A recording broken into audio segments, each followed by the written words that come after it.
Matinding galit ang nagtutulak sa isang tao kaya't nagagawa ang isang karumal-dumal na krimen.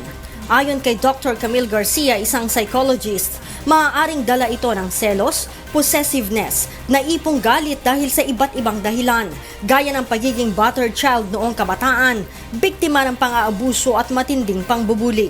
Ngunit mayroon din ang mga taong mayroong criminal mind. Ito yung mga talagang pang-tipong serial killer. So, parang sa kanila, it's a form of satisfaction when they do something na parang karumal-dumal para sa ibang tao because of the sociopath thing at saka yung pagiging psychopath. Ito aniya ang posibleng sitwasyon ng suspect na pumaslang sa Dalagita sa Cebu na si Christine Lee Silawan. Base sa resulta ng otopsiya ng PNP Crime Laboratory Region 7, 20 saksak sa iba't ibang bahagi ng katawan ang tinamo ni Christine, kabilang ang isa sa kaliwang lieg at ang siyam sa kaliwa at kanang itaas na bahagi ng katawan na siya nitong ikinamatay. When we examine the victim, visible na yung vertebra niya, yung backbone ng neck, no? Visible na yon.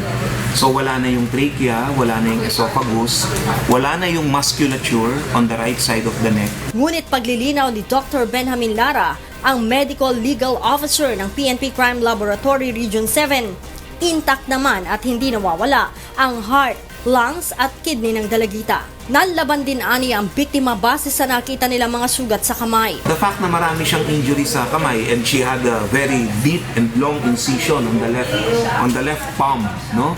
So those are indicative of struggle, no? Na lumaban yung bata. Sa natamong mga sugat ng biktima, hindi nila inaalis ang posibilidad ng tinatawag na post-mortem animal predation o pagkain ng hayop sa laman ng tao. Ngunit isang palaisipan kung bakit maayos ang pagkakabalat sa mukha ng biktima na imposibleng magawa ng isang hayop. Kumbinsido rin ang opisyal na may kaalaman o bihasa ang suspect sa kanyang ginawa dahil perpekto ang pagkakabalat sa mukha at walang himay-may ng muscle na naiwan sa bungo ng biktima.